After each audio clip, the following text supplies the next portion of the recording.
বর্তমান সময়ে আমাদের গোটা বিশ্বের এবং গোটা মুসলিম উম্মার একটি আলোচনার বিষয়বস্তুই হচ্ছে খেলাধুলা।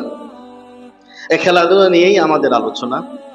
এই খেলাধুলা নিয়েই ফিফা ওয়ার্ল্ড কাপ, বিশ্বকাপ, ফুটবল খেলাধুলা নিয়ে এমন কোনো প্রোগ্রাম নেই, এমন কোনো আয়োজন নেই, সমাবেশ নেই। কি স্কুল বলেন, কি কলেজ বলেন, কি বিশ্ববিদ্যালয় বলেন, কি ছোট বলেন, কি বড় বলেন, সর্বত্রই কিন্তু একই আলোচনা চলছে।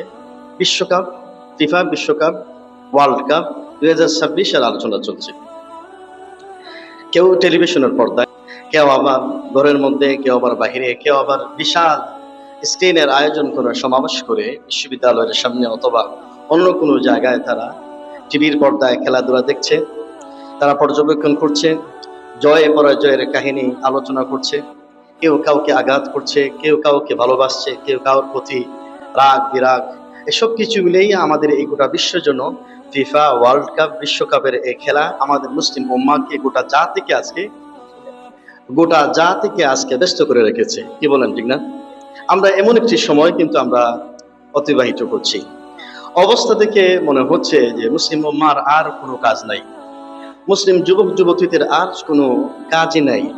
তারা সবগুলো কাজ আঞ্জাম দিয়ে গোটা মুসলিম বিশ্বকে বিজয় লাভ করে তারা এখন আনন্দ উল্লাসে মেতে উঠেছে। তারা যেন মুসলিম উম্মাকে একটি বিজয় লাভ করে কাফের মুশরিকদেরকে পরাজিত করে তারা যেন একটু বিশ্রাম নিচ্ছে। তাদের মধ্যে আমাদের কলেজার টুকরার প্রাণের ভাই গাজার মুসলমানদের হত্যার কথা আর মনে নাই। তাদের মনের মধ্যে সিরিয়ার মুসলমানদেরকে পাখির মতো গুলি করে যে হত্যা করা হয়েছে, কাফের মুশরিকদের কর্তৃক আমাদের মুসলিম ভাই বোনদের দর্শন করা হয়েছে, আমাদের মুসলিম ভাই বোনদের যে হত্যা করা হয়েছে, নিপীড়ন করা হয়েছে, জুলুম করা হয়েছে, এই ইতিহাস তারা আজকে ভুলে বসেছে। তারা যেন মনে করছে আমরা একটা বিরাট একটা কিছু অর্জন করেছি।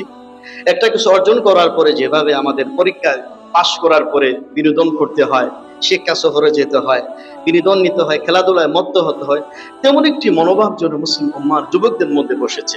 কি বলেন, ঠিক না? এটাই তো আমাদের মধ্যে আমরা পর্যবেক্ষণ করছি, দেখতে পাচ্ছি।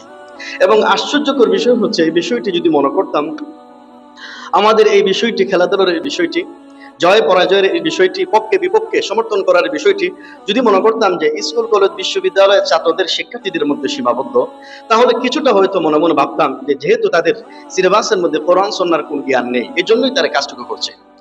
কিন্তু আশ্চর্যজনক বিষয় হলো, এই জয় পরাজয়ের এই বিষয়টি, খেলাধুলার এই বিষয়টি আমাদের মাদ্রাসা শিক্ষার্থীদের মাঝে প্রবল আকারে একটি প্রভাব ফেলেছে। কি আশ্চর্যজনক বিষয়!